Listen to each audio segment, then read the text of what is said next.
Did you know about that, by the way? No, but I'll make it work. God I'm good at damn it, this. one day, just one day, I would like to have a guest on the show who has seen at least one previous episode so they know what's coming.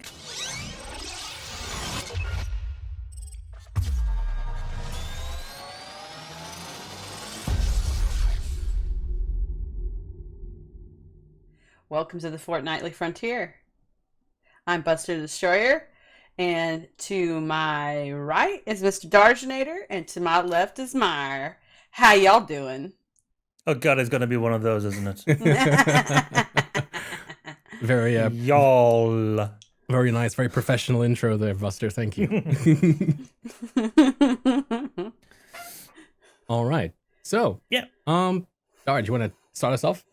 Yeah, what about... I don't know. Like, I didn't want to. I mean, this is... What is the show about again?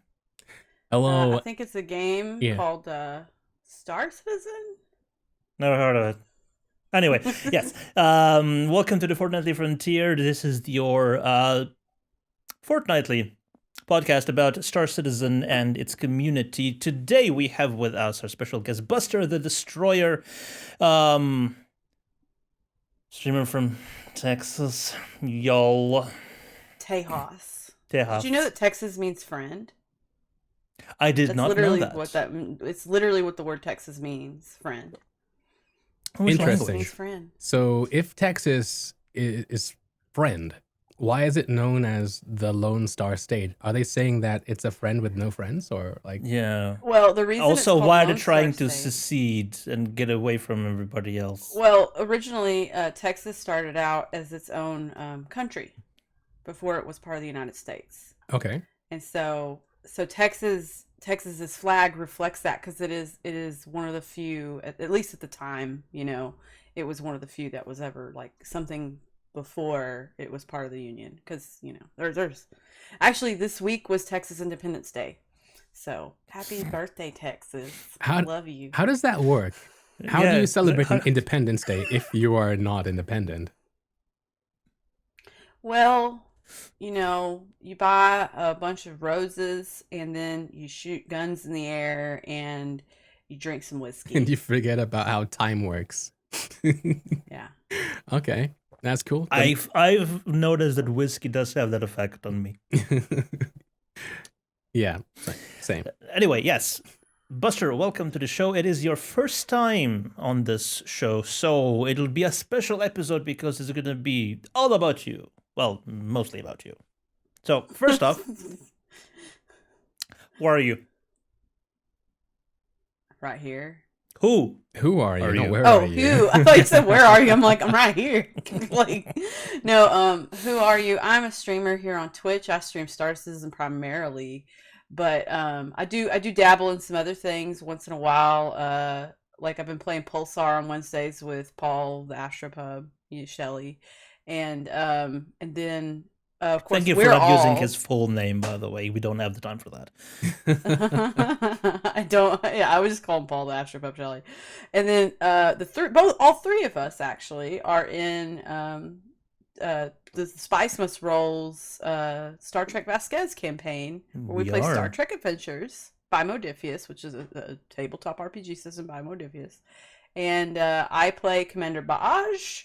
Darsh plays Delanarin, and of course Meyer is our wonderful Captain Sakir. So that's been way fun. I love that game. Next show coming out this Saturday live on the Astropub's Twitch channel. And hopefully this video will be on YouTube and everywhere before that happens. But yeah, it's such a fun game. I love it. Yeah. But that's really me. I mean, and I'm a manager of the night crew. I forgot about this. I'm the assistant manager of the night crew, and I host a weekly talk show called NC on SC. It's means Night Crew on Star Citizen, and we just do like a weekly talk show. We have guests too, and similar to this, but we're weekly. Unlike you guys. You guys are fortnightly. Bi-weekly. Yes. Bi-weekly, yeah. And we do not call ourselves the bi-weekly Brontier because, like I mentioned last episode, that has two meanings. Yeah, I don't like bi-weekly vague bros. things. The Bi-weekly bi-weekly bros. brunch. The We're bi-weekly only brunch. bros twice a week or once every 2 weeks. We would have to have There you 2 go. different shows just so that we're right. So it'd be 2 episodes 1 week, then nothing for 2 weeks, and then again 2 episodes. Yeah, Okay. but enough about us. So Buster, a question I ask our guests all the time when they come up is, so your name is Buster the Destroyer on the internet, but like, where did the name come from? It's so funny that you asked this because this is exactly my first question to all guests that come on the Night Crew show is where'd you get your name and why? You know? Yeah. And I've been going by Buster since I was about 12 years old. It was on my Letterman jacket in high school. I lettered in wrestling, and I've been going by Buster for forever. And when I got to college, like I was in college for a few years. I was studying at first, doing whatever, and then I was studying theater. And one of my professors, who was like kind of like each department of theater kind of had its own professor, and the acting professor, he just one day, like I just walked up to this little foyer, like where he was about to walk in to go to his office, Mhm. and we just kind of had this moment where we just like both walked up to the doors at the same time, and we just kind of looked at each other for a long pause, and then he just went, "Buster the Destroyer." So it's just stuck with me for a while. So he added on to the already existing name. Right. Mhm. So And now it's a brand. Thanks, Joel. right. So it's it stems back from your wrestling days then. Like that was your wrestling name or Yeah, well, my best friend when I was a kid, we watched this movie that had a character in it that was like really like he really admired Buster Keaton. okay. And she thought like I acted like the character in that movie who loved Buster Keaton so much that she thought Buster was an appropriate name. Later on, she started calling me Shit Goose. That did not stick. I was not cool with that one. Shit Goose, the Destroyer. I regret saying this now because I know like y'all are gonna call me this forever now. It is now I should have forever never on said the that. internet. It is on the internet. We can't take it down now. It's too late for that. Mhm. But yeah, that's I cool. regret this decision so much. Why am I on the show? No, I'm just kidding. But yeah, so Buster since I was like 12. Yeah. So Awesome. girl named Buster, that'll be the name of my autobiography one day. Okay. The Shit Goose Chronicles. Shut the fuck Shut up. That's the sequel Oh my god. It's or hard the for my movie squeaky adaptation. chair. You guys. All right. So, you said you stream primarily Star Citizen. When about did you start? Like not just Star Citizen, but just streaming. I was just looking at this the other day.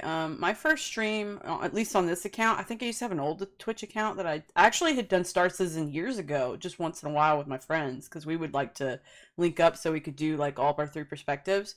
But I started streaming on this account in like I think it was June 5th of 2018.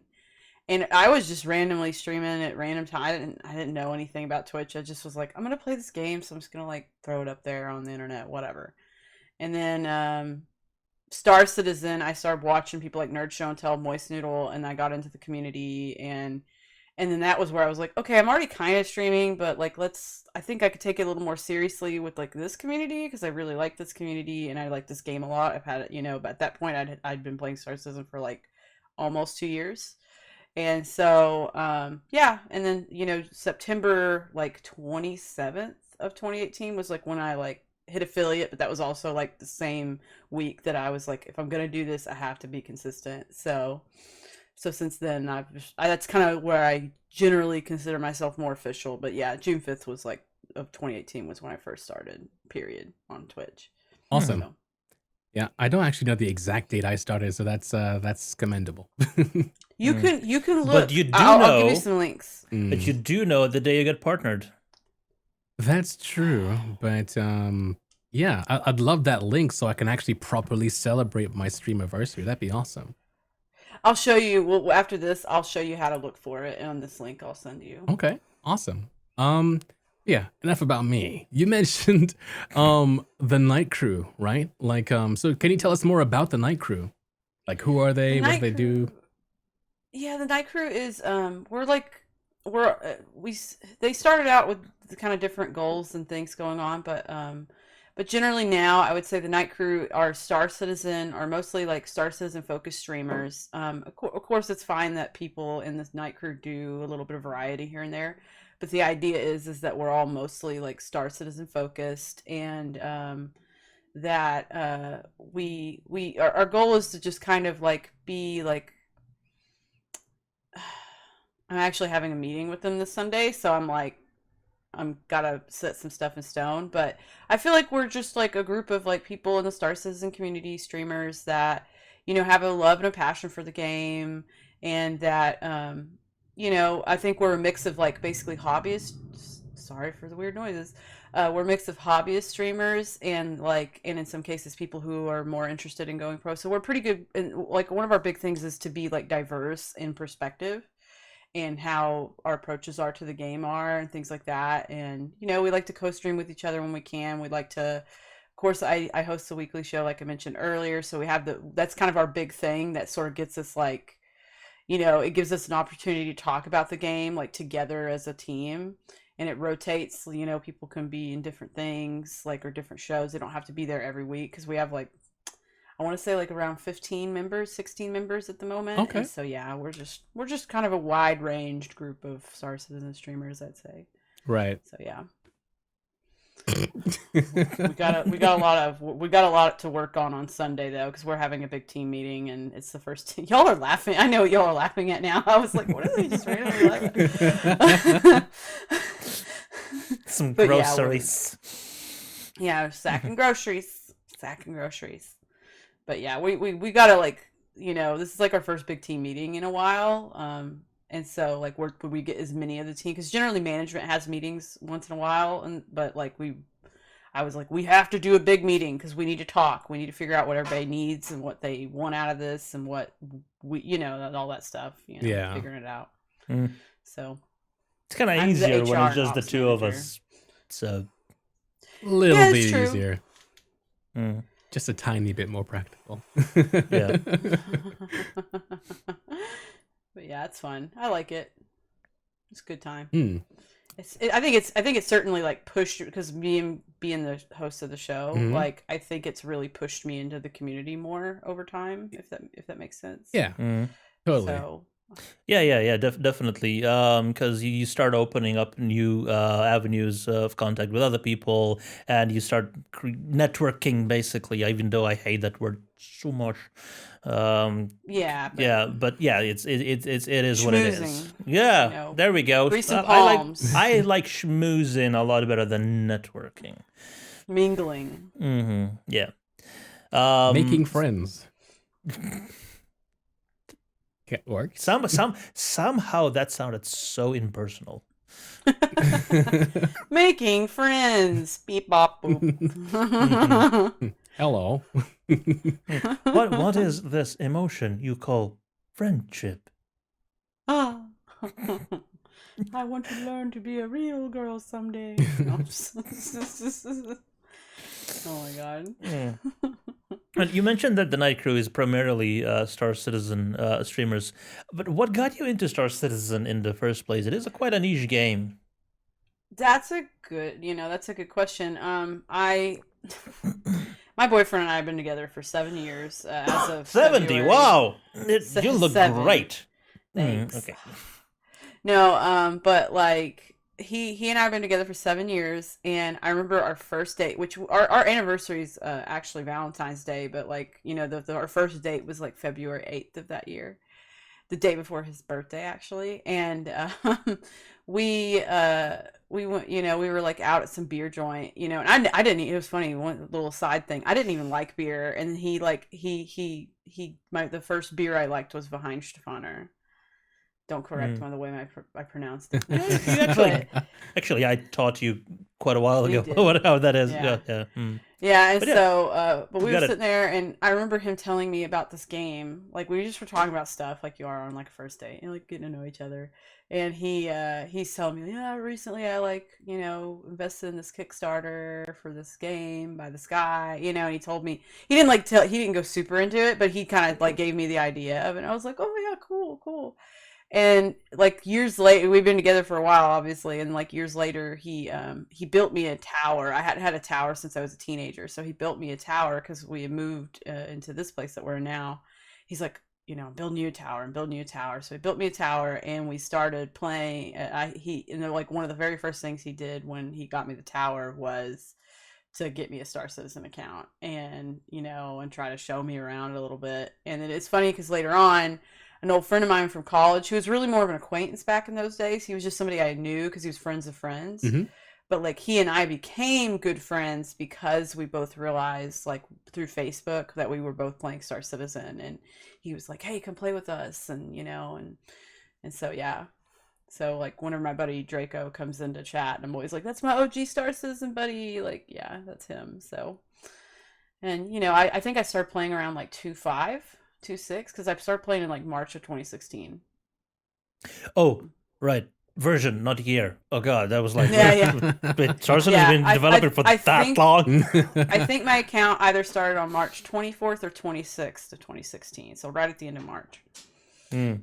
So yeah, And I don't know why I remember all these dates so well. Yeah. Really. you should be a historian. Yeah, I don't get it. I don't get people who get dates who are good with dates because I was I never am. good at that stuff. I'm Like the when I was worst. younger in like history classes, I'd be like, I don't remember the exact day, but I remember like generally the decade or year it was. Oh in, no, you know what I mean? on a test about European history, I've been off by 3 centuries. I don't know. Also, I'm glad my parents don't watch this, but I don't know when my mom's birthday is. oh boy, I know my mom's That's birthday. why I have a smartphone. It's like a fucking savior. God damn it. I know my mom's birthday. I can't remember. Dates I am impossible with. Names and faces, perfect memory. Dates, That's fair though. Some people just aren't good with it, Hmm. I just suddenly became good at it in the last few years for whatever reason. So there you go. even days of the week when we had the boom in Star Citizen content was ATV day, RTV day, lore day. It was not Monday, Tuesday, Wednesday. No. It Meanwhile, was just a day. Buster woke up and she was like, I know history. That's cool. Yeah. That's the way I am. All right. So you started playing Star Citizen, you said like around when 2.5 came out. Did I ask, so does your boyfriend still play? Not enough.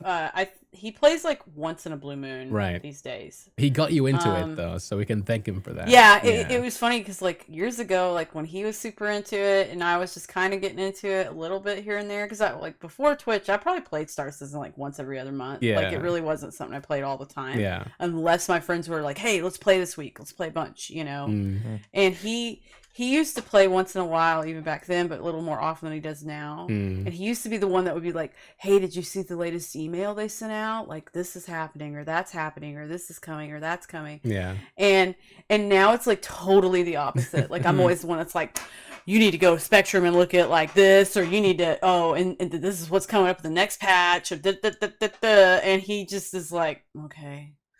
I think he's just kind of like he's probably gonna get serious about Star Citizen upon like once it's released. Yeah. So And I think he's just kind of resigned to that for now. how does he feel about the monster he's created though? Yeah.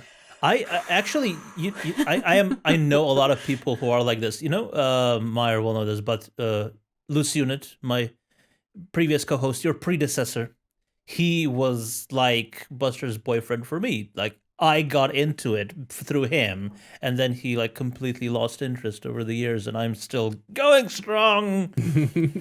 You're still obsessed. Yeah. Yeah, no.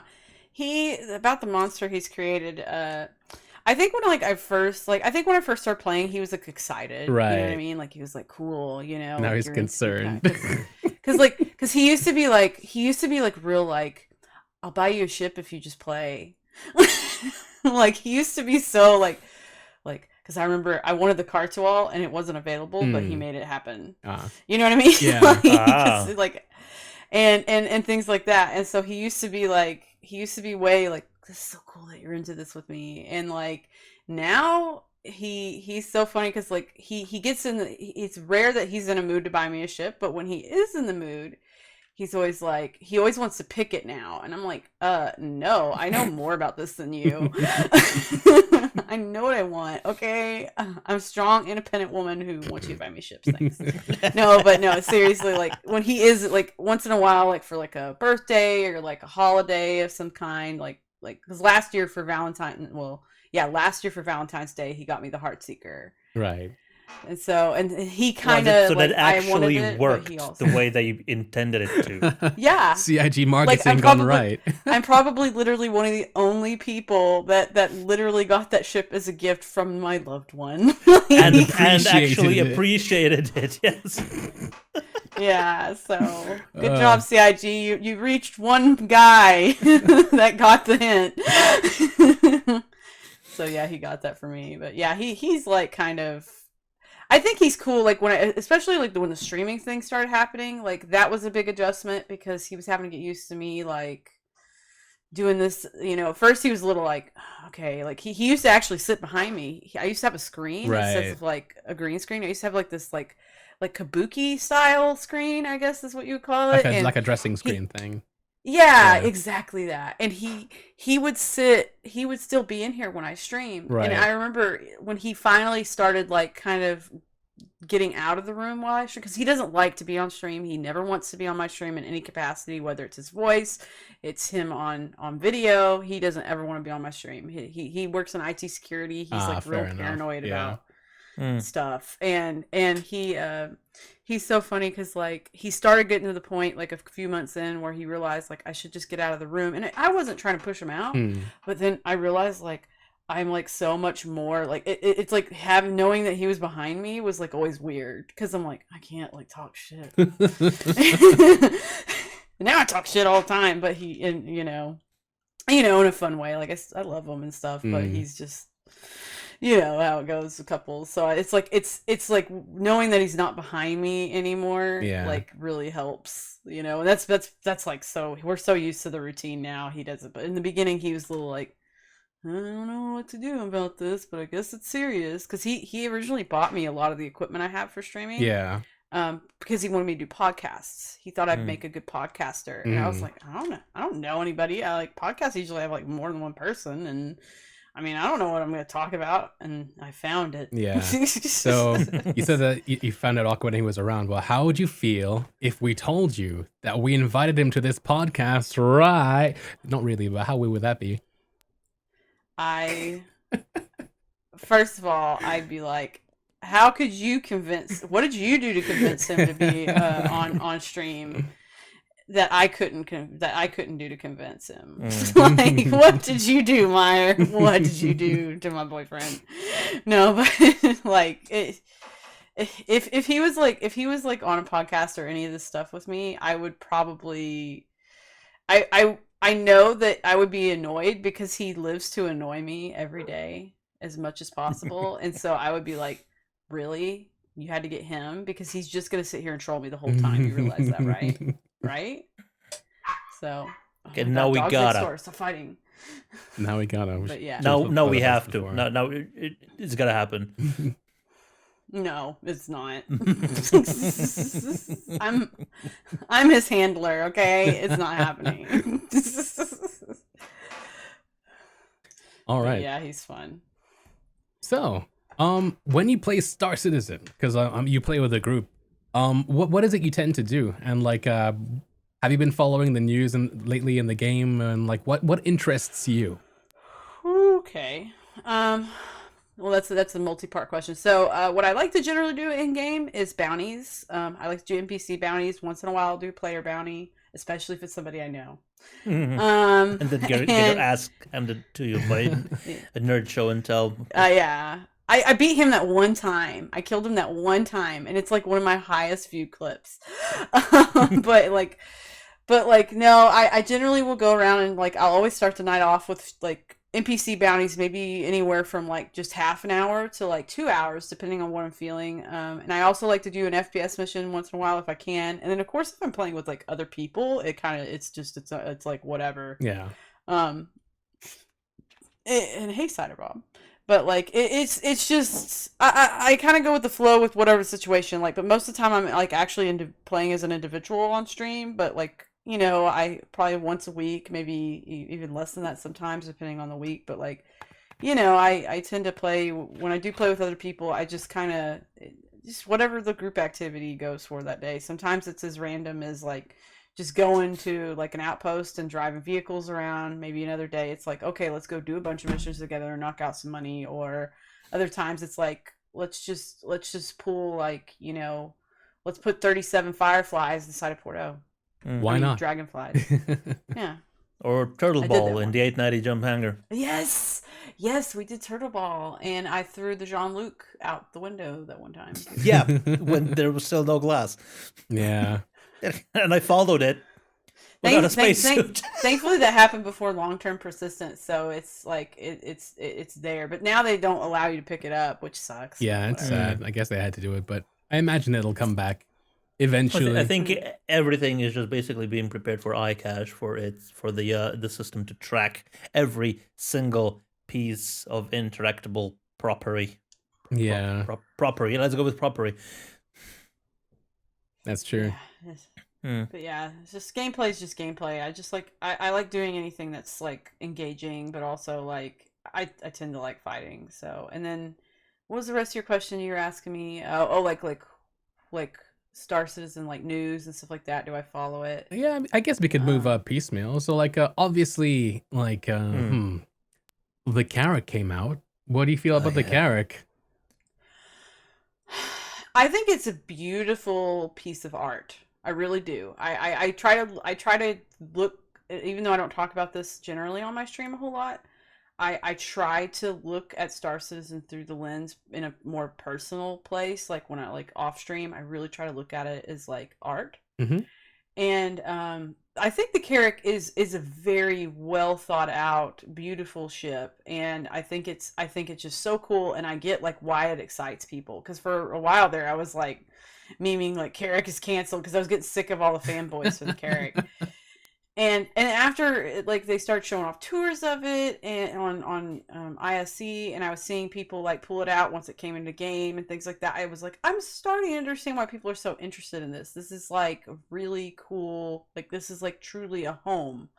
Yeah. And I love that ship, but I just personally I would not buy one just because the mechanics for it just aren't there yet, and exploration's just. And the exploration mechanic, it's not just about the actual mechanics of exploration, but there's just nowhere to go in it. Yeah. You know what I mean? And it's a ship that needs to go places. Yep. Out of Far Stanton. away. Yep. Yeah, and so I think it's cool, don't get me wrong. It's just not something I would seriously be interested in until we got to that point in gameplay where we can really go somewhere and be there for like weeks at a time. Yeah. I feel the same can be said for most large ships in the game. Like like the Connies, and the Reclaimer at the 890, yeah. Starfarer was the first big one that 600i that was introduced, and there's still no refueling. So yeah, we'll get there eventually. Yeah. Alpha. I mean, hashtag alpha. I feel like with hashtag alpha, that's right. I feel like at one point the carrack for me was like just like it was there and I didn't really feel anything about it per se, but now that it's out I can appreciate it. But I do feel like with the larger ships in the game, as we're moving more towards persistence, they won't really be cool or useful to me until there becomes a point in the game where you can log out anywhere without having to use a bed and then be where you logged out, There needs to be player persistence as well. I was kind of thinking that like this is the idea I had like ever since we first got planet-side locations. Like if you log out, your avatar should not just disappear, but it should be taken over by a simple NPC that just kind of tracks to the nearest bed or somewhere out of sight. So it's not people just popping in and out of existence. It's there's sort of like a seamless way of removing assets from an environment that doesn't really disturb the immersion. Yeah. Yeah. That'd be cool. So like for instance, if you just log out on a ship, on the carrack in the cargo bay, for instance, the NPC would just take the elevator up to the habitation deck, go into bed, and lie down. Yeah, that'd be perfect. Because, yeah, go on, Buster. I was just gonna say, I get what you're saying. I understand, like, from the immersion perspective, what you're saying. But I mean, can you not just take the 2 minutes to walk to a bed? Sometimes you can't. Sometimes something happens where you're unable. Your game disconnects. You run out of power. Your internet drops out. You have to go take a dump like immediately. Right, but like I just look at something like that as like making a mechanic that's in the end not gonna make a giant difference, but like is gonna be just like a 6-month job for CIG. I mean, don't think it made. I don't know. With subsumption, controlling like 90% of the AI in the universe. They're already working on the AI tech, yeah. It may be just a small little upgrade to that. I just feel like it would be a good kind of like midway point, because you have like two kinds of players, right? Or maybe three. The third being the one who doesn't care. But you have ones who like really like the RP and all the immersion stuff, and you like others who like the gameplay and not just purely gameplay. So like if you were to like say, okay, I'm done playing Alt F4, but I'm in the engineering bay, it would be nice if like the subsumption did pick up your character, just so it would take you to the bed, so that you didn't have to do it if you didn't care for having to take the lift and then going to the bed and then lying in the bed, then pressing log out. At least that way. It is a faff. It is a bit of a faff. Yeah. I mean, it's cool for roleplay purposes, but even then, I mean, I feel like eventually people are gonna get tired of it. Even on TV shows and movies, you don't have every moment of every character's life completely documented. Some things are just assumed. Which is why there's no toilets in Star Trek. I was just about to make that connection. They are in the plans. There is just off the bridge, in the bridge module, aft starboard, next to the access to the rear observation lounge, there's the head, and there's a door on the set, but just nobody goes through that door. But yeah, I just think it'll be nice because, like, let's say you're in a multi-cruise ship like the Carrack, and you're talking with a friend in voice over IP, and it's like, right, I need to go to bed. All right, see you. Instead of you going, boop, and then just disappearing, going, wow, he must have been Q. He'd just leave the room. That'd be just cleaner in general. I mean, Q is, an omnipotent being. Of course, he'd be in the Star Citizen universe judging humanity. Right. He can be in any IP he wants to be, whenever he wants to be. Yeah. Exactly. Ooh. Do you think Q is so powerful that he transcends universes? Oh, absolutely. Do you think Q is Curious Roberts? Probably. All right. So verdict with the Carrack. Good or bad? Good, but needs gameplay to surround it. It does need some love, you're right. Yeah. Yeah, I agree. Like, even the antennas can't be expanded yet, but it's obvious they're working on it. We saw it at CitizenCon. We had the view of Pyro and the the jump point traversal, which was so good. Yeah. The only thing about the Carrack I could really like, as far as its internal design, I could say I don't like is the mess hall. You knew where this was going. You heard me go on this rant. Why is it? Rant away. Go for it. Okay.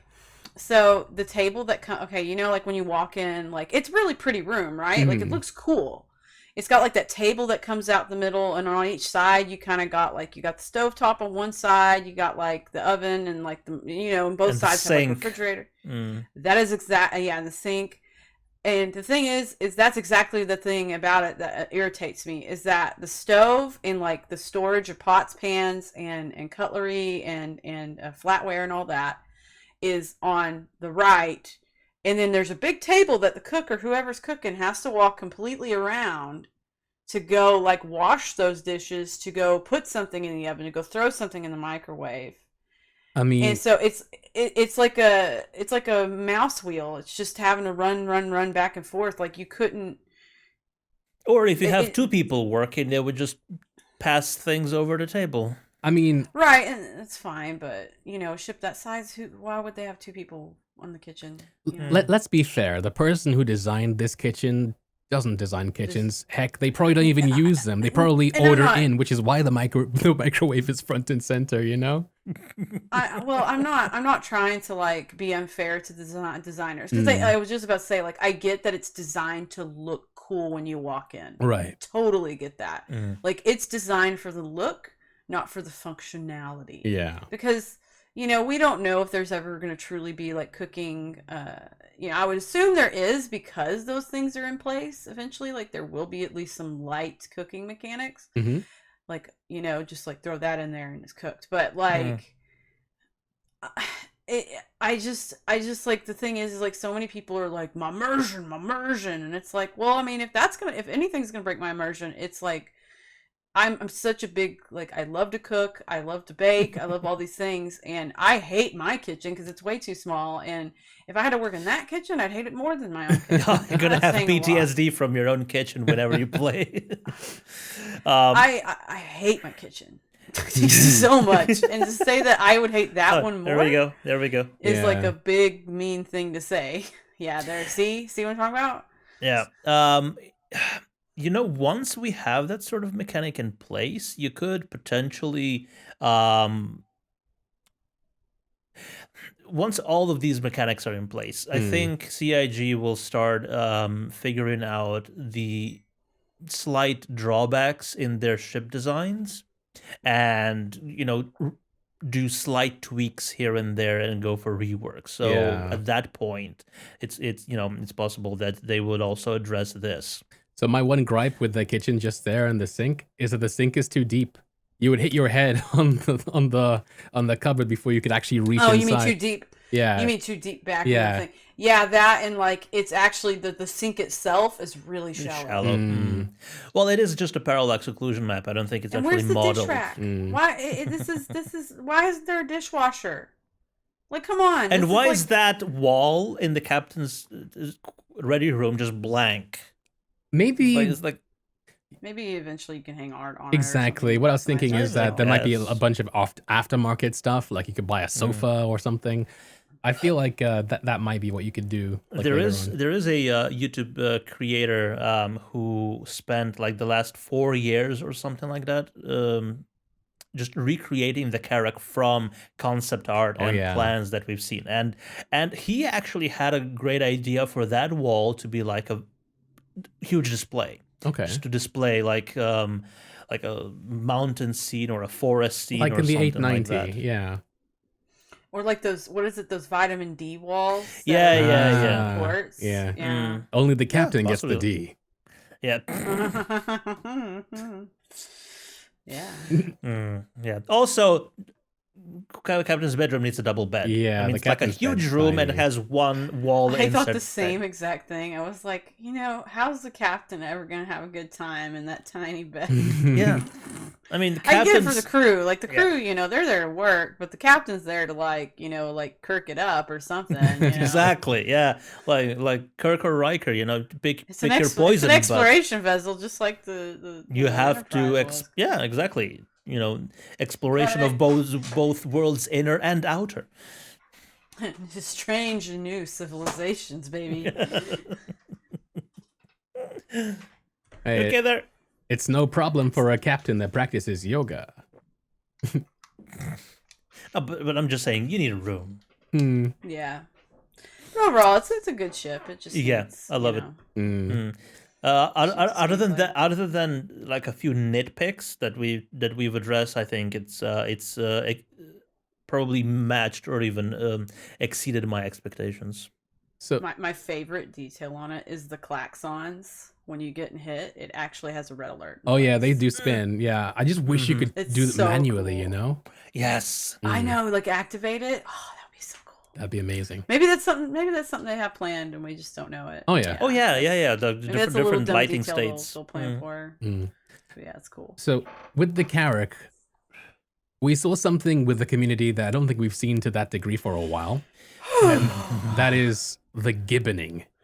Oh Yeah. Oh, the gibboning. Yeah. Oh, the gibboning. How do you feel about the gibboning? And do you think it'll come back? And if so, with what? What new features would be given? I've been thinking about this for a while, and I feel like the community's already like Mercury Star Runner, Mercury Star Runner, Mercury Star Runner, and you know, I think, but I don't think like Mercury Star Runner is gonna get like the level that this has been getting, before it got released. Yeah. I think once like, and it's kind of interesting because it's like some of this stuff has been waiting for a long time to be implemented, like the carrack, but there's also like newer things like for example the carrack. We heard about the carrack or the year before last at CitizenCon. Mm-hmm. And like it was like, oh, look at this new thing we're gonna make, and everybody was like, whoa, it's sick, yeah.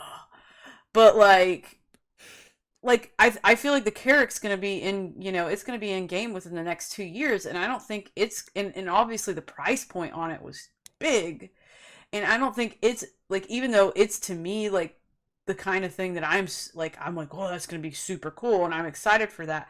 I don't think it's like twice as big or whatever. I just don't think it's gonna have like the same amount of gibboning as this did. Wait, okay. Which one? Because you the said Kraken, the I think carrack. she meant to say. The Kraken. Oh, the Kraken. You kept saying the carrack. Oh, right. Yeah, the Kraken. I don't like. But the Kraken, isn't something that was like promised like 6 years ago, right? Yeah, that's exactly. I think. Well, carrack's gibboning was the perfect storm. It was one of the oldest concept ships that wasn't in the game yet, and it wasn't CIG who kept hyping it up. It was the community who kept hyping it up all this time. Community plants. Possibly.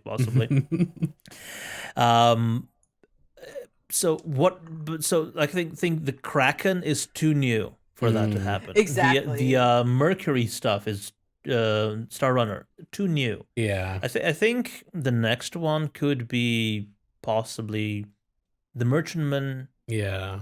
Or what's that Misk one? Is it the Misk one? The huge science ship. Oh yeah, the Endeavor. The Endeavor. Yeah, but that one, I think they're gonna keep that one late. It's just called because the it has Endeavor. so many. It has so many different gameplay mechanic loops that need to be really in first, because I think they also, for one of the reasons, they now realize that they have just so many large ships in the game without any mechanics. Just adding another large ship to be just another large ship, it doesn't make sense. Yeah, I mean, there's irony in the name Endeavor because you're gonna have to wait so long for it. To be fair. Yeah. All right. So. I think the next one is gonna be the Banner Merchantman. Yeah. So what you're saying is that it's not the beginning thing.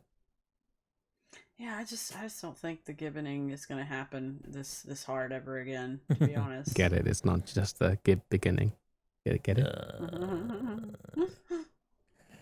It's funny. It's yeah. Or if you have to say it's funny, it's not really. It's hilarious. I'm laughing. Anyway. All right. What else in Star Citizen news? I think you brought this up actually in the green room. Like you were talking about Wow, we have a green room? Yes, although the colors are the same as this and we're just offline, that's all. But but yeah. You need to make a new overlay for that? Well, why not? The current news is the sniping. The sniping. Yeah. The griefing. So the grief. Yeah, the griefing and sniping. But yeah, and for those of you in chat that aren't aware, basically CIG or specifically Xylo, the community, like what is it? Is he? I can't remember his official. I know it's like community manager, like but I can't remember. Community lead, I believe. Yeah, he or senior community manager, or something like that. He posted a thread in Spectrum yesterday. I was asleep when this happened because this was like amazing to wake up to, because I was like, oh, gotta get my popcorn out. But he posted a thread where basically he posted an announcement where basically he just sort of addressed like, and I think the like Star Citizen has had this general policy for a long time. They just like they hadn't really just come out and like just kind of, hey community, we're gonna remind you like of this thing. But he posted a thing where he addressed like excessive griefing is not cool, stream sniping is not cool, and I don't remember every little bit of the text, but that's kind of what it basically came down to. Yeah, That. it was basically they support organic PvP, but actually taking the time out of your day to make somebody else's game living hell is essentially not gonna bullying be... people is Yeah. not allowed. Yeah. Here's my question. Here's my question though. So, I mean, it's so, as streamers, it's all well and good, right? That, like the less stream snipers, obviously the better because of content. But do you think that a game developer should have a vested interest in the, in streamers, if you know what I mean? Insofar as to ban people for doing something against somebody on a third-party platform? Go ahead. I'll chip in after, but yeah, go ahead. I think that like it's generally, I think in most gaming communities in general, it's something that's just always considered like it's crappy, right? It's crappy to bully people whether or not they're on stream. But streamers get like this, we're obviously putting ourselves out there, and in a lot of cases, like, they're seeing where we're going, they're seeing what we're doing, what we're up to. And so, yes, it is easier for you to track somebody like one of us down. But on the other hand, like that doesn't excuse bad behavior. I think there's like a line between like people just kind of poking at you just to see how you react and truly like harassing you. I think harassment, and I've talked about this like way before this was a thread, but I've always said like, one, just because you're a streamer doesn't make you immune to other people's gameplay in a game that is an MMO. Right. I mean, come on. Yeah. And two, if you are being harassed, you are a streamer and you have more, like, I'm just saying you if you're a streamer. I'm just talking about like two streamers if I was saying this to them. Yeah. Like, I don't want chat to think I'm like, you're a streamer and I'm going to tell you what to do. But like, no, but like, if you're a streamer, and you are more of an advantage to report these things and have evidence, right? Because one, you have reputation in the community, and two, you are streaming and you have a better chance at getting good evidence about this on this stuff.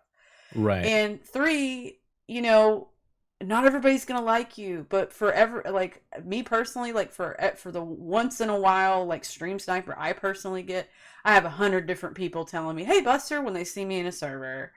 I think with Xylo, like, I think the post was a good post because it's already, I'm 99% sure it's basically a policy they've had for a long time at CIG.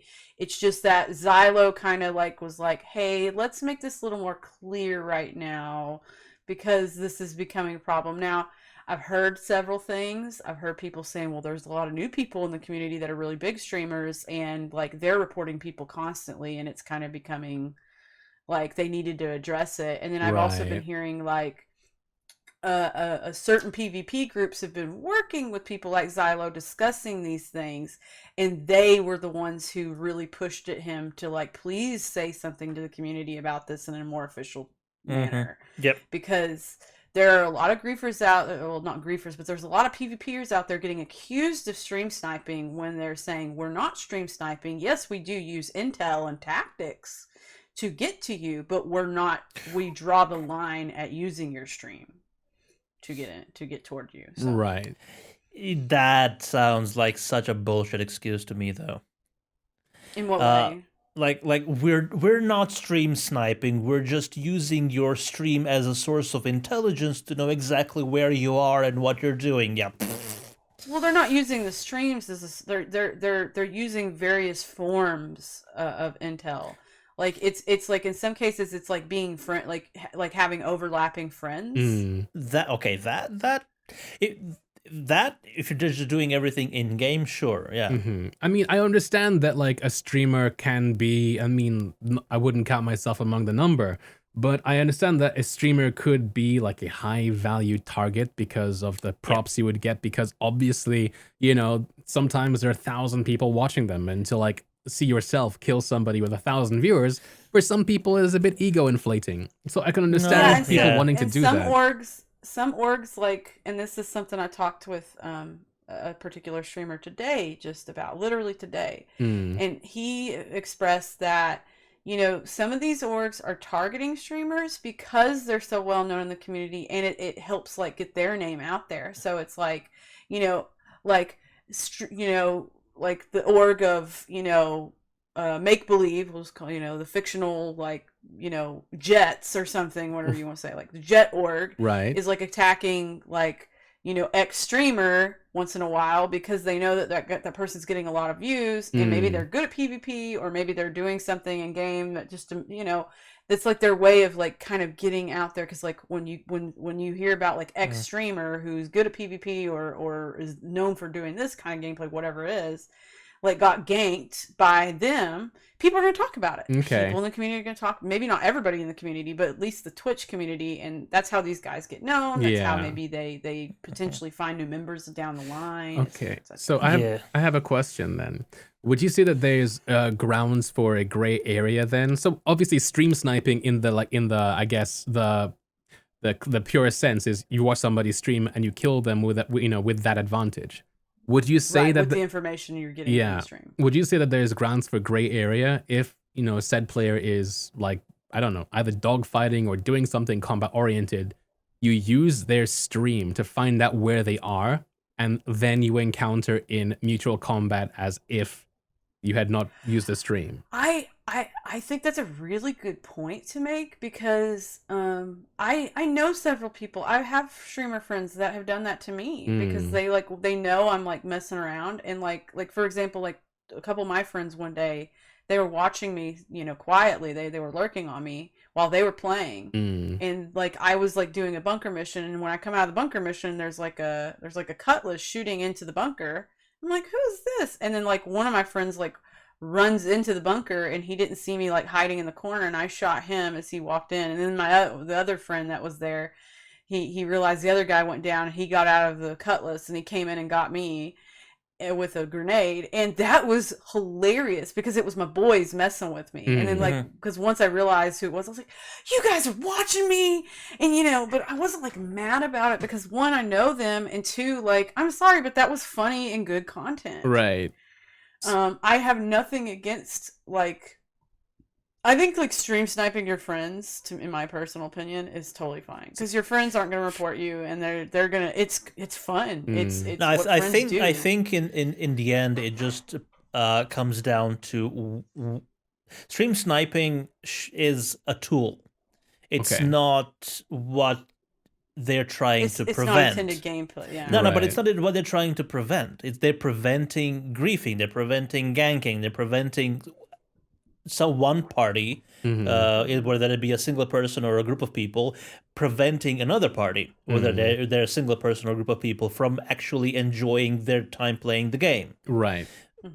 And that goes beyond PvP. Legitimate PvP is fine because you can be in a certain area that's not monitored, and that's where PvP happens. Right. Yeah. Or if, for instance, if you're legitimately trying to go somewhere where you get a higher reward, but that brings with it a higher risk, PvP is going to happen. But just intentionally going after someone to ruin their day, I think that is at the core of the issue. Yeah. And that is what they're trying to get rid of. Like the first stream sniping. Like, I do that to Meyer pretty much all the time. But I don't ruin his day. No, like, it's normally to finally enjoy my crew. Last time I did it, it was in the PTU. He was taking his carrack out to Microtech, and both me and Whaleman did it. without joining his party. We just used his stream to find out where he was, and which kind of alluded to that we're gonna join him. And then he was wondering, like he was just flying low, like was wondering where we are gonna join him. He went to third person, swung the camera around, and we were actually just flying information behind him without him knowing that. Yeah. It was just like we stream sniped him, but we didn't. Not for nefarious. It purposes. wasn't for PvP. I mean, a lot of people in chat have said like a number of times now that stream sniping, as in it is kind of like an inherent risk that you have as a streamer, and I agree, and you can't stop everybody from doing it, but at the same time, and some go further and say that there shouldn't have to be special treatment on this streamer. And I feel like streamers are like people playing the game or whatever, but at the same time, I kind of understand. Streaming is a third-party thing, and so a developer doesn't necessarily need to cater for you. But yeah, and a lot of points like that were made in the thread. Yeah, but here's the kicker. The kicker is that like and again, I'm not putting my stream in that number. There are some people out there who have thousands of people like watching their stream. To have them like to sponsor them to stream the Star Citizen, you're talking about a lot of money, right? And so essentially, if they decide to play your game without any of that, then they're essentially doing your marketing for you for free. And so like if you then as a player are spoiling that and ruining the impression of the game for new people, you can understand where the interest goes in terms of the developer. They don't want their game to be put in that light. But 100%. And the problem I have, and Revon, I understand what you're saying in chat here. What is he saying? He if you scroll up a little bit, he's saying my 2 cents are that streamers know and should know what they sign up for when they broadcast themselves to the public, having no argument to complain about some among the public exploiting sub broadcasts. If you don't want anyone to put your audience, put your audience to see your broadcast, don't broadcast to the public or utilize a heavy delay. No special treatment. And I agree with you, no special treatment, right? I totally agree with you, Rivian, like no special treatment. And I do agree, yes, you are putting yourself out there and you are more likely, like Myra said, to be recognized, to be targeted. But that's like, and I don't want to get like too like in the dark here with this analogy, but like I don't know how many times I've heard people say about women who go out and maybe wear like a shorter dress, like, well, she was asking for it because, she was wearing that. To me, that's what that sounds like. It's like you're saying in a lot of those contexts, asking for it. Because you're putting yourself out there, like you're asking for, and I know that's not what you mean, but that's kind of how that comes across a lot of the time. And trust me, I've had people say crappy things like that to me as a woman in that context. But the thing is like, the reason that streamers stream is their own personal reason. Like a lot of the time it's to interact with guys like you guys out here. Like it's a parasocial environment. It's not only just like, it's a cool way to like sort of like, get to know people, meet people, but it's also like a way for some of us to make money. And it's also a way, in some cases for like games to get more well known because, obviously like Myra was saying, like, these streamers were like free advertisement for the game. So it has many different reasons. And like, to tell somebody like they shouldn't stream is kind of like, do I come into your house and tell you like you should get a totally different job? No, I don't. And I like, and I'm not saying like, streamers are in any way immune to gameplay. I absolutely believe like gameplay is gameplay. But at the same time, people wanting to interact with people in a positive manner is nothing to snuff your nose at. Like a lot of us in this community, I feel like we work very hard to be good people, to have a good time, to entertain people. And in return, what we're asking for is just like a little bit of dignity and decency when it comes to people's behavior. But personally, like, again, like stream sniping can be good and bad. I think there are good and bad interactions with stream sniping. I think that stream sniping is very mixed, but I wholeheartedly agree streamers should not get special treatment when it comes to gameplay.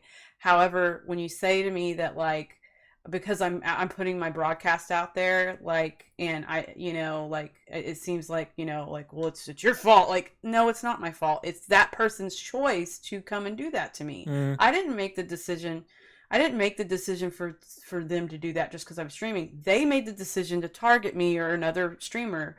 And you have to remember, people have choices in life, and this game is supposed to have consequential choices. And Star Citizen, I think, and CIG tries to reflect that even in like kind of the meta side of Star Citizen 2. Like, if you're gonna choose to be an ass, you're gonna get kicked, in some way. And to be fair to CIG, they do have a great, like, they give people a lot of chances to fix their behavior when they are acting out of line. And and like the report system and all that, like, I know for a personal fact, not because it's happened to me, but because I've seen evidence of it, they really work with the community to make, like, they talk to you first. They come at you one-on-one and say, hey, can you chill out? And if you can't, and then if you don't change your behavior and you keep being like that, they will eventually get to that point. But it's very rare for them to truly, like, just eradicate people from the game. Because of that. Like, it really takes you being, like, really awful for them to kick you out, because you invested money and they know that. Yep.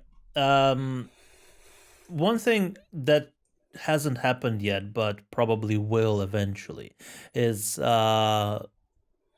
people will get famous in game regardless of what happens outside of it, whether they stream, whether they're a big YouTuber or a personality elsewhere, but they will start to garner fame or infamy in game, and they will then become targets of such aggressors.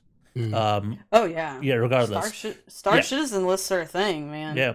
But should then, in that place, should there be a mechanic to somehow maybe mask your identity in game? I mean, that'd be a good way of sorting it out, at the end of the day. And I think that we're kind of... Sorry, go on. Yeah.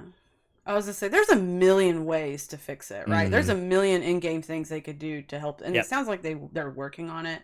But I just, at this point, I'm just like, leave it to CIG to kind of think about it and figure it out, I think that we're kind of past the era now of people being famous in a video game and not also, like, showing off in some way, either streaming or YouTube. That is very much true. Yeah.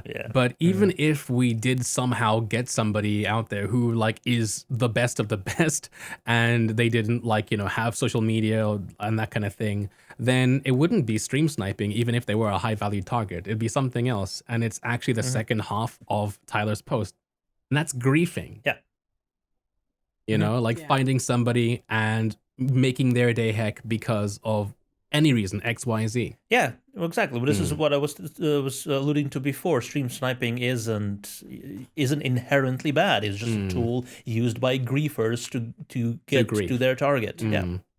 And I think on the other side of it too, like streamers also have to recognize that, like, once again, you're not immune to other people's gameplay. Like, I feel like in the past I've encountered content creators that really, like, they like suspect, like, every time something happens to them is a stream snipe. And it's like, you can't go into this thinking that all the time, because that's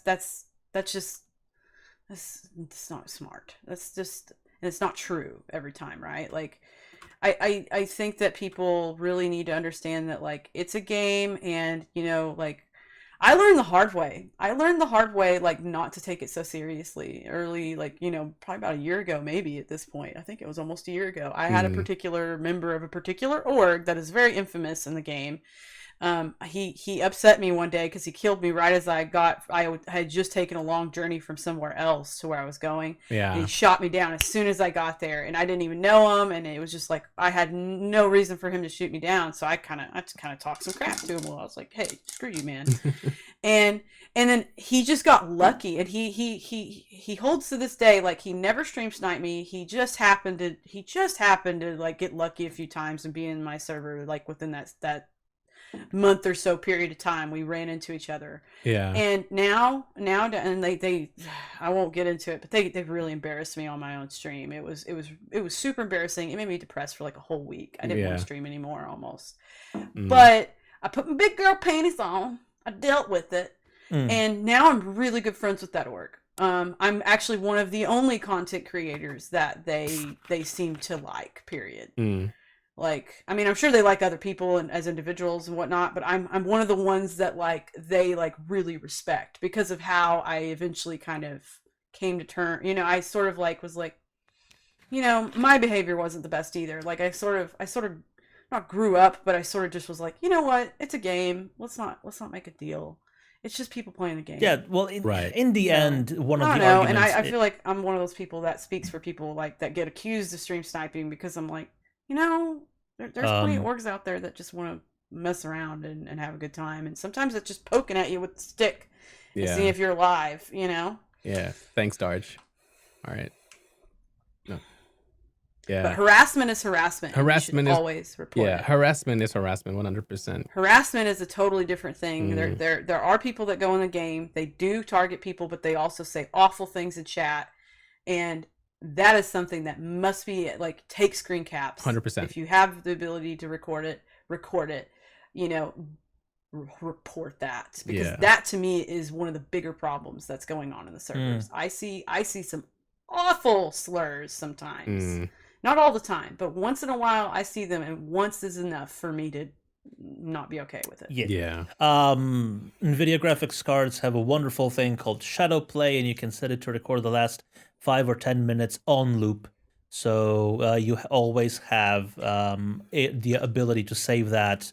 You just have to enable it, and it doesn't affect performance. Yeah, and streamers can like do delays. They can have ways to hide and protect themselves. There are ways, like without and if you want to do that, that's cool. But you shouldn't like the whole community in that thread saying that all the streamers need to put themselves. Like, I'm sorry, but I don't know about you guys, but I prefer having more like as close to like I want my viewers to be able to see me in real time as much as possible. It's social video. I mean, like it's kind of silly if it's not. Unless, and the people that say stuff like that don't understand what it's like. They don't get what content like the style content creation is. It's about that interaction right there and there. Yeah. When you're small, I think it kind of makes sense, but once you get so big that interacting with chat just becomes impossible because of such a huge audience you have, at that point introducing like a minute's worth of lag, it's not gonna kill you. It's not gonna kill you. No, it's not going to change the way you create content. But at this point, where we have chat that we can keep tabs on, we can track it. Yeah, chat. Yeah. Chat. It's for us. It's over there. For YouTube, it's nowhere. Who knows what Myers pointing at? Yeah. But yeah, it makes total sense that you don't want to do that. Yeah, when your audience is so big that it's like it's impossible to interact with everybody in real time. Of course, yeah. I once went to a Markiplier live stream, and chat went up by pages every second. Oh yeah, of course. You can't do anything with that. It was on slow mode because he had tens of thousands of people watching. Of course. Right. But yeah. Yeah, and that makes sense. But I mean, obviously, at that point, you are just a presenter. It's a one-way. It's a one-way conversation. Yeah. Yeah. I mean, maybe once in a while you'll see something, but really, that's probably somebody nearby feeding you. Oh yeah, here was a good comment. You know, like. I've seen that. He has people employed that actually search through comments to see through for all the good stuff. But it's a big issue and it's not going to be solved, like overnight. No, and I don't think CIG knows that, and I don't think they're even going to try and fix it. Yeah, because it's an inherently a larger problem that's. It's not to do with Star Citizen, it's to do with shitty people. That's true. Yeah, and I think overall, I think if they find, they said they were going to look at in-game ways to kind of deal with these issues, but, it happens, it doesn't just happen to us. It happens to, just the normal backer. And Yeah. I want Mm. everybody to have a good time without getting bullied. It doesn't matter if they're a streamer or not. Like, I just want everybody to be able to have a good time. But at the same time, like, if you got into Star Citizen because you wanted to play a safe, little, sweet, fun game, Mhm. honey, you're in the wrong place. Like, the whole, one of the great appealing things about Star Citizen is the risk that you take when you do things, whether it's as simple as a trade route or Mm. it's as complicated as, going down into a PvP thing and doing this and that. Like, if you're here to just, like, you know, just be a happy little go lucky person, cool, but why would you come to this game if you didn't like the danger of Star Citizen? So you would say that That's in that case, like having something like a PvP, PvE slider would be out of the question? Oh yeah, I don't believe in that at all. Mm. Mm. I've heard that used to be like an old thing they used to Originally, say. yeah. Yeah, But and they Elite dropped that Dangerous a while has ago. different No. ways you can join the game. You can Mm. have something that's just with PvP, or you have your teammates versus the universe, or it's just solo play. Yeah. But yeah, it's grown so much, and with server meshing and everything coming online, I think they will want to bring attention to that ability of Star Citizen, so everybody's going to be in the same pot, Mm. regardless. So what about sort of like tools that CIG could implement to not to combat, but to try and fix or reprimand people that engage in that. Like you guys remember the quantum presentation from CitizenCon, right? Oh yeah. Yeah, Yeah. and at one point, Tony Zurovec just showed up a view of Port Olisar with every player being tracked in real time. Mm-hmm. So do you think that one of the tools for one of the uses of that tool could potentially be figuring out like where you were when you were attacked, who I attacked you, don't. and what happened? Would you want that? I mean, would you want that sort of No, because that's like um that's like asking them to be like freaking detectives at that point. Like, Yeah. come on, I mean, I it's think a game. I think that they already have those diagnostic tools available because they showed Mhm. us those tools being used at CitizenCon with actual players' names and stuff that I recognized on that list flying about before they then started to like throw Quanta NPCs in there. I think that's in there, but I do feel like as the game grows and as we get more systems and as things like, different system security gets implemented. So like, for instance, with Pyro's an outlaw system. So that means that anything that can happen will happen in Pyro. I feel, Yeah. and if there is enough reward in there and enough incentive for people to go there, I feel like those players who are just ganking and griefing out of boredom will have something and somewhere to go to, which will then at least lower the overall griefer population. We also have the Mhm. prison systems to think about as well. Sure. But it's But not, yeah. if you feel like you've been wronged and the law system does not pick up on it, Mm. would you want there to be a sort of space court? Space Space court. Court. Well, Yeah, that's where you could lodge a complaint, and then CIG could, because I wasn't there something like that? Wasn't there like you're sort of right. like an org, You're right. So in like a the funding judiciary goals, or something? Yeah, in the funding goals, there is something called the Arbitrators Guild. that's the one. That popped up at a time when League of Legends made something very similar that I participated in, where it's like a website and it's like, okay, here's the next case. And it's like somebody's reported this guy for this thing. And it shows you like, at the top of the webpage, it's like their match and the way they were reported. And it says, shows what they've done, what they've said. And then it's up to you to then go, this guy is in the wrong. This guy is not, this guy's fine. This guy is not. And then you and then maybe like 20 other arbitrators then decide whether or not they get banned or whatever. I feel That's cool. it- That sounds fun. League of Yeah. Legends scrapped it. I don't know why, but they did. But I think that it was kind of cool. At the same time, maybe it was possible for people to like gang on people. What if somebody reports a streamer? Everybody knows that streamer. and so they say he was in the wrong for the lols. Yeah, that's Sure, true. sure, People- but in the end, well, not in the end, but at that point, you would want the sort of tools in the back end as evidence to figure out whether the reports are legitimate or not. Yeah. Like the streamer, for instance, would also have the video evidence to back their case. True, and I guess you could also just whitelist people who you know are going to be exploited that way. But yeah, for whatever reason, League removed it, or at least I haven't played League in a long time, so I don't know if it's still there, but I don't think it is. But yeah, it was made a stretch goal when it existed during League. So whether or not they're still going to stick with it, or maybe learn from why League removed it, we'll have to wait and see.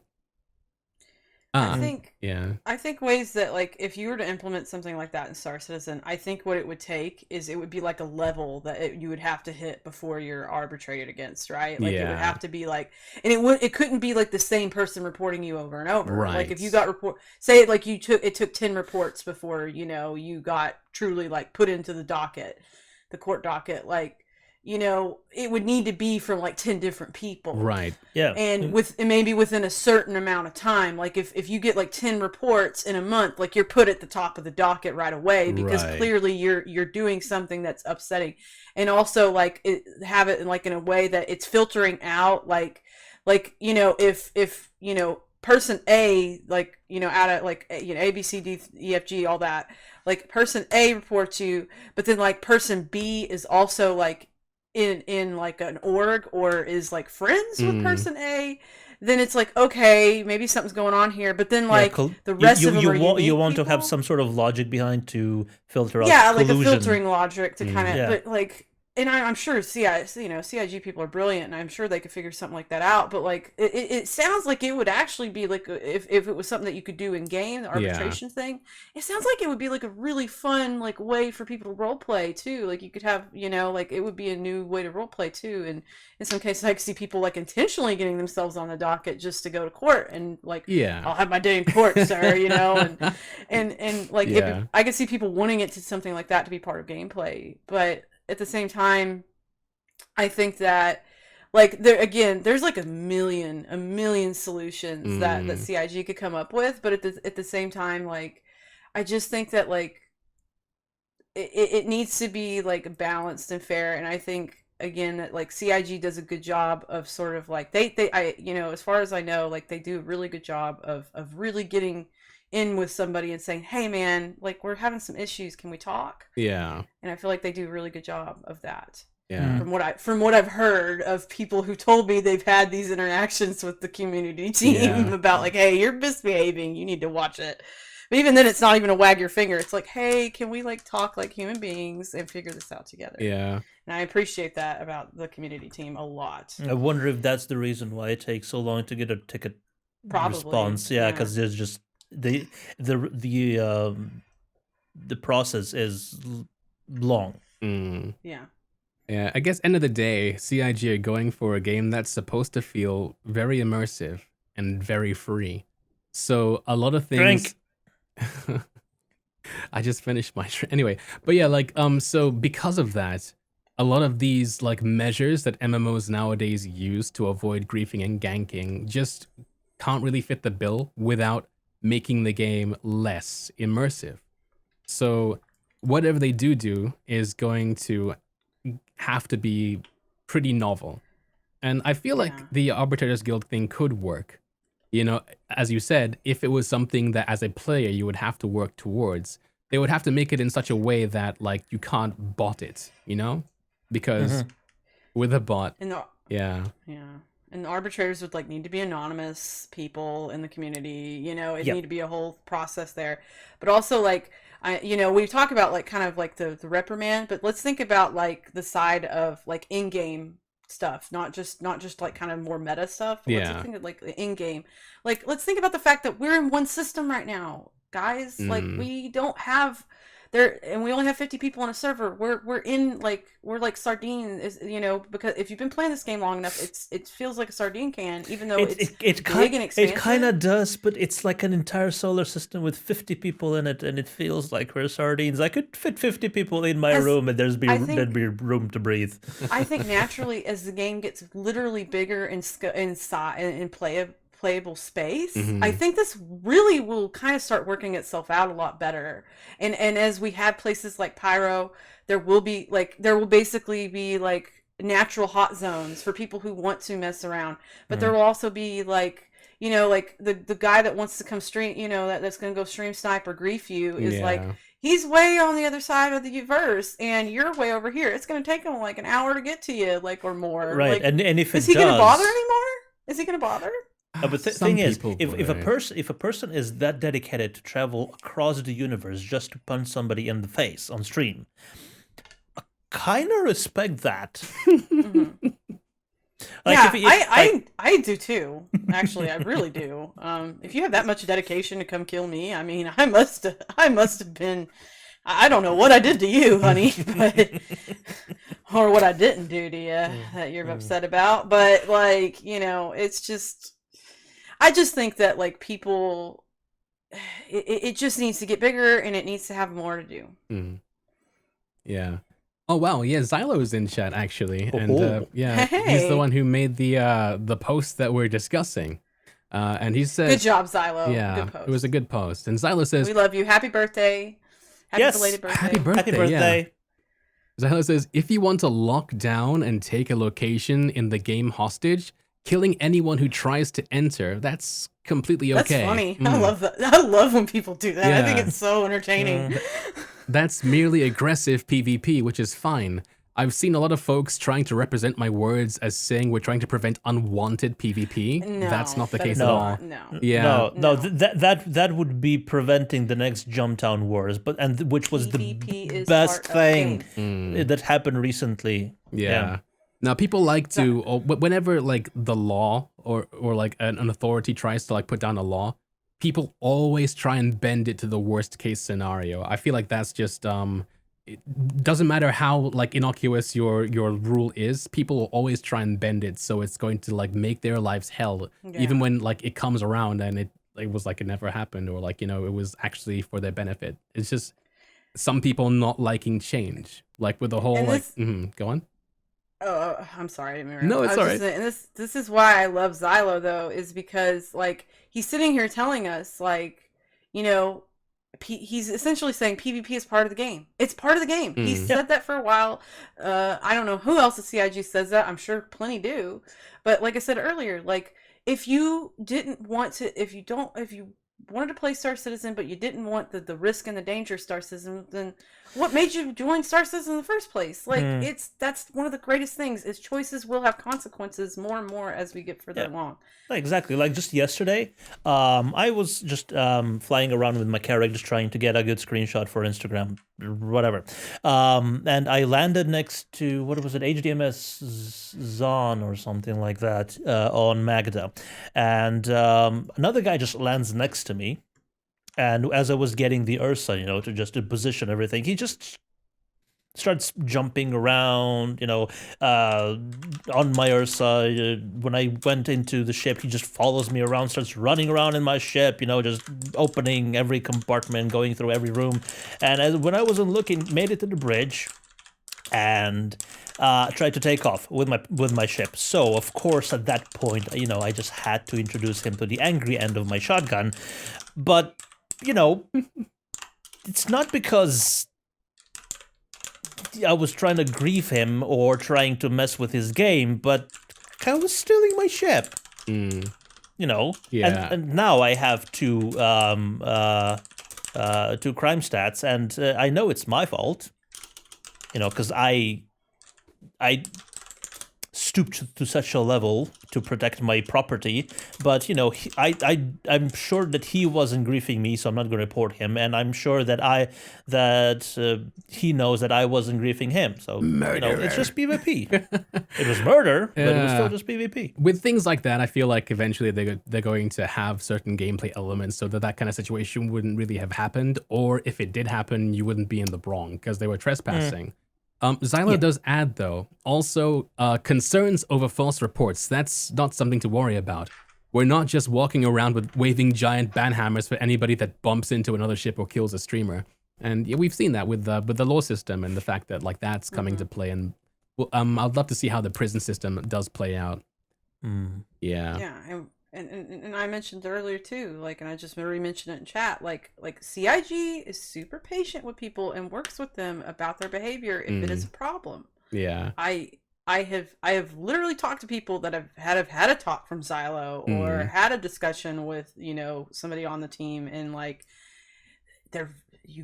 CIG is really patient, but at the same time, awful behavior is not acceptable no matter what gaming community you're in, and that's a totally different thing, right? Yeah. We're talking about in-game harassment or in-game what's harassment, what's sniping, what's griefing, and yeah. Again, nobody's immune to anybody's gameplay. The backers aren't normal. Every run-of-the-mill backer isn't immune to somebody, deciding, hey, I'm going to go shoot that cat because it's a cat and it might have something in it. And nor are streamers immune to things. And I completely agree with Xylo. If you're going to go around, especially as a streamer, and I said this in that thread, as a streamer, the bigger you are, the more the ability to gather up a posse and have people that want to play with you and help you the bigger you get in your size of community and things like that, the more likely you are and the more able you are to gather these posses together. And I don't know how many streamers over the last literally since I've been in this community, always when somebody comes in the chat and they're like, oh, I got shot down and da-da-da-da. I don't know how many streamers, including myself, sit there and say, well, get your friends together and try to find people to play with or something, get a posse, get people to run protection for you. But then and then it's and then some of the streamers freak out because they're not listening to their own advice and they're like, I got griefed or I got stream sniped. And it's no, honey, you're not listening to yourself when you talk to the players that are in your chat. Come on, honey bunnies, oh, honey. Get y'all bless your hearts, but you got to learn from your own words. Yeah, end of the Bless day, your hearts. large streamers shouldn't expect the same kind of gameplay in an MMO like this that your everyday person should get. That being said, it doesn't mean that they should also accept being the target of certain things. But end of the day, I'm sure CIG will be on top of it, yeah, I trust CIG to handle those things properly. Yeah. Yep. But yeah, excessive, as Xylo puts it, excessive griefing and PvP are not the same. Yeah. I think we started this conversation with the exact same notion as well. Yeah, and quite frankly, Kayless bless you, Xylo. Kayless bless you. Kayless bless you. But yeah.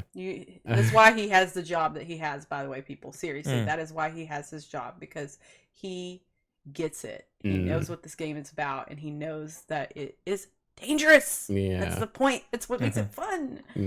And the only way you can succeed is if you're elite. Or you got elite buddies that'll protect you. Or if you're dangerous. Well, she just said. Oh, right. Okay. All right. In any case, we're fast approaching the cutoff time. Holy heck! For the I mean, really it's about that for a while. Yeah, we actually have been talking for quite a lot longer than we usually do. So shall we change gears into a more of a podcast? No, what am I talking about? What are you talking about, Dutch? Meyer, save me! All right, so we're drawing to an end of the podcast. So before we leave, Buster, you're on the hot seat now. It's time for some quick fire questions. Warm and toasty. Oh, okay. Here we go. So this is gonna be fun. I'm excited now. Picard. I mean, I was already Obi-Wan. excited, but this is cool. Your time has started. Picard or right. Obi-Wan? Picard. All right, Sarge. What's your favorite ship in Star Citizen? The arrow. All right. Sandworm or space whale? Space whale. And what's your favorite ship outside of Star Citizen? It doesn't have to be Starship. Probably. Dang, I'd have to just say the Enterprise, man. Or no, pardon me, the Klingon Bird of Prey. The Klingon Bird of Prey. All right. And lastly, where can we find you? Okay, so twitch.tv/Buster the Destroyer, all one word, no underscores, none of that. That's where you can find me Tuesdays and Wednesdays, and like Friday mornings, or Thursday night, depending on where you live. For me, it's like 12 a.m. to 4 a.m. Central Standard, and then the other 2 days it's 7 to 11 p.m. Central Standard, and then on Saturdays you can find me right now on Astropub stream with these two wonderful gentlemen on Star Trek Vasquez. And then on Thursday nights, you can find me on the Night Crew channel, which is twitch.tv/nightcrew_SC, where we have a weekly talk show called NC on SC. We'll have to have you both as guests at some point on that, please. Yeah. Thank you. I'll pass. And what? Excuse you, sir? And then and on socials, I'm on Instagram and Twitter. And I am Buster Destroyer on those, because the wasn't like, it's too long with the in it. So Buster Destroyer on Instagram and Twitter. And then I have a Facebook page, but I need to I need to actually get into that. Facebook's lame. But yeah, but you get people, right? Like, because that's the most used social media website in the world right now. Like, I got to start using it more, like, effectively. But yeah, so Buster the Destroyer on Facebook if you want to like that page. But and I think that's all for my, like, where you can find me. I mean, Yep. like I say, Great. occasionally I'm on the captain's table, things like that. And of course, occasionally I'm on Fortnightly Frontier from now on. Occasionally. Right. I'm not one of the bi-weekly bros, okay? And yeah. Oh God, somebody's gonna create a podcast with that name now, isn't there? But yeah, that's me. And of course, in the verse, I am Buster the Destroyer. Please come hang out with me in my channel or in the game. And if you shoot at me, I will shoot back, and we will have a great time doing it. Yay! That's right. PvP is fun. PvP is part of the game. So anyway, thank you so much for joining us, Buster. And since you did the intro, why don't you do the outro as well? Okay. Well, y'all, I hope you had a good time here with me and these two wonderful gentlemen. And as always, glory to you in your house. Kapla. Bye. Y'all come back here and I hear it.